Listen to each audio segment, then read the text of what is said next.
আসসালামু আলাইকুম। গর্ভাবস্থার ১ম ত্রৈমাসিক, ২য় ত্রৈমাসিক এবং ৩য় ত্রৈমাসিক বলতে কি বোঝানো হয়?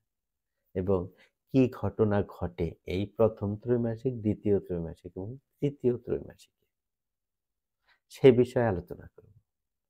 গর্ভাবস্থায় ১ম ত্রৈমাসিক, ২য় ত্রৈমাসিক এবং ৩য় ত্রৈমাসিক বলতে গর্ভাবস্থার পর্যায়গুলোকে বোঝানো হয়।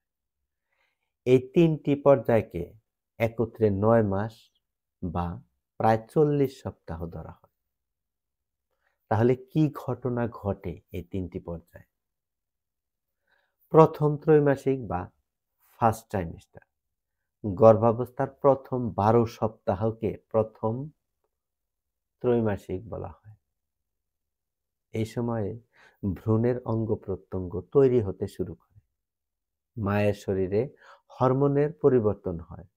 ফলে ক্লান্তি, বমি, বমি ভাব, স্তনে ব্যথা, কোষ্ঠকাঠিন্য ইত্যাদি সমস্যা হতে পারে। ২য় ত্রৈমাসিক বা সেকেন্ড ট্রাইমেস্টার। গর্ভাবস্থার ১৩ থেকে ২৭ সপ্তাহ পর্যন্ত সময়কে ২য় ত্রৈমাসিক বলা হয়।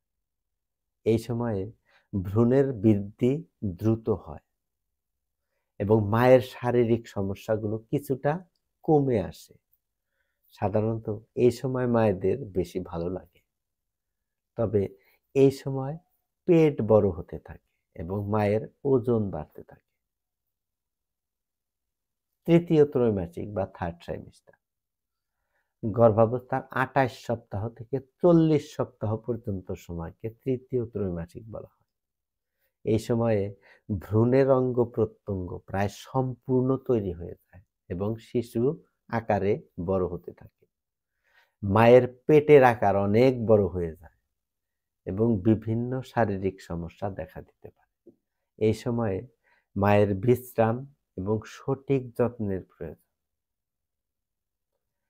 এই ৩ টি ত্রৈমাসিকের প্রত্যেকটি পর্যায়ে মায়ের শরীর এবং ভ্রূণের মধ্যে অনেক পরিবর্তন ঘটে। গর্ভাবস্থার শুরু থেকে শেষ পর্যন্ত মায়ের স্বাস্থ্য এবং শিশুর সঠিক বিকাশের জন্য এই বিষয়গুলো জানা খুবই গুরুত্বপূর্ণ। আশা করি ভিডিওটি ভালো লেগেছে। যদি ভিডিওটি ভালো লাগে তাহলে ভিডিওটিতে একটি লাইক করবেন, একটি কমেন্টস করবেন এবং অবশ্যই বন্ধুদের সাথে শেয়ার করবেন। ভালো থাকবেন, সুস্থ থাকবেন।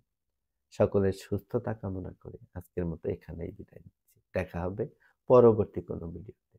আসসালামু আলাইকুম।